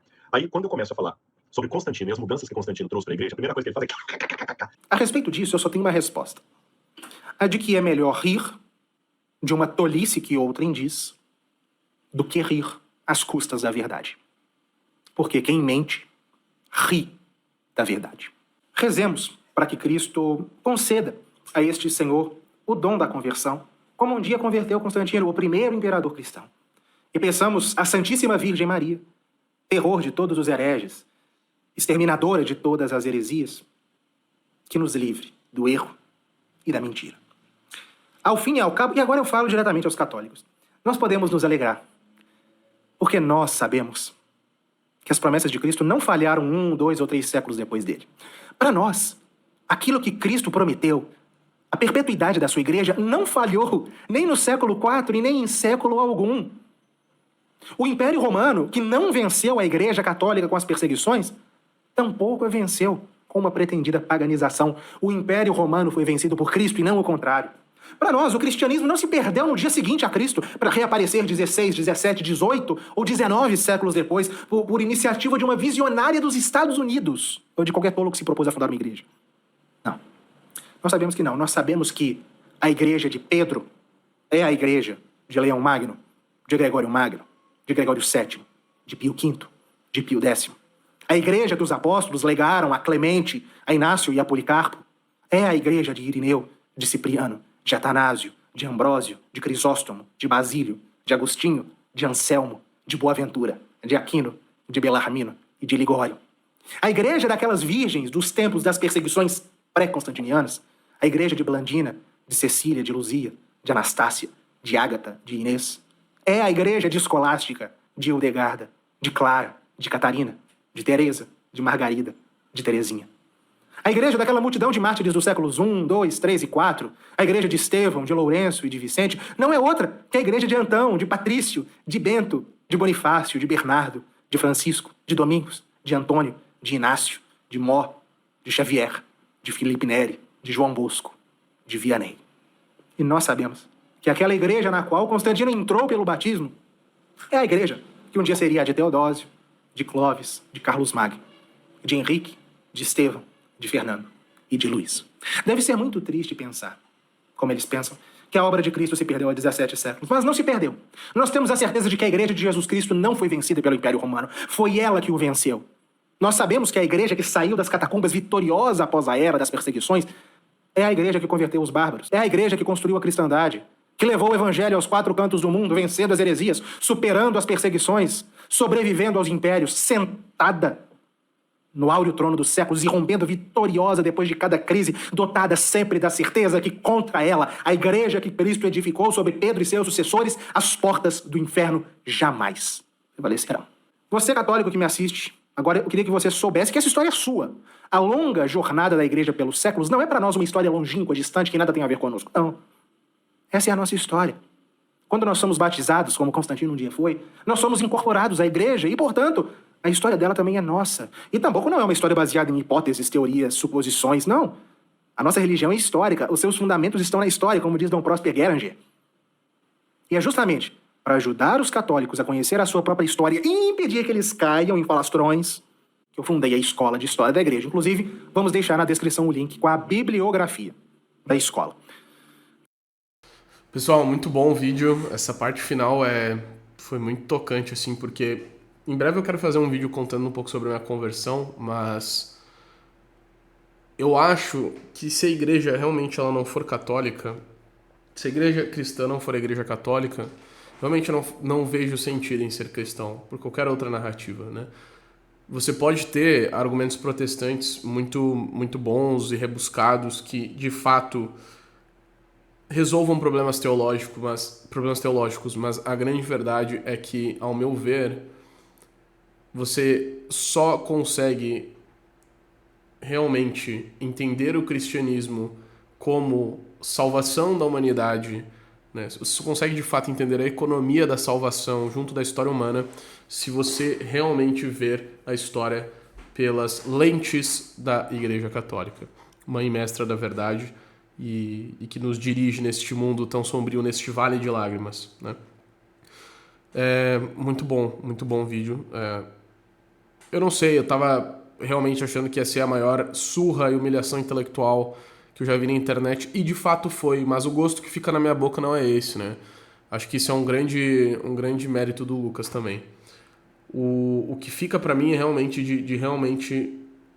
Falei realmente várias vezes, mas o que realmente fica pra mim é essa ânsia de lutar pela santidade, de lembrar que a igreja que eu vou, a igreja da qual eu participo, é a igreja desses grandes homens e mulheres, né? E contemplar realmente a história do cristianismo e ver como é bela a história da nossa Santa Igreja e que, de fato, né, Roma, aquela que ali, por instrumento dos judeus, crucificou o Nosso Senhor, que tomou Deus, depois foi tomada neste mesmo fracasso humano que alguns pensam que foi a crucificação, foi depois pelo mistério da graça e da providência, tomada de dentro para fora pelo cristianismo. Muito legal. Por favor, sugiram mais vídeos como esse, realmente muito, muito bom mesmo. Deixem seus comentários aqui, suas sugestões, o que vocês acham, o que vocês não acham. Se eu cometi algum erro de data, alguma coisa assim, me corrijam aí embaixo também. Como é um react, às vezes eu me engano, pessoal, eu não tô que nem o Lucas ali com o computador do lado, com as datas certinho, né? Às vezes eu posso me enganar sim, tá? Inclusive, já vou até falar agora, talvez eu tenha dito que o concílio de Nicéia foi em 317 no início, né? Eu depois fiquei pensando nisso, na verdade, em 325. Né? Eu que acabei falando errado se eu disse isso. Mas é isso, um grande abraço a todos vocês, fiquem com Deus, espero que vocês gostem e até mais.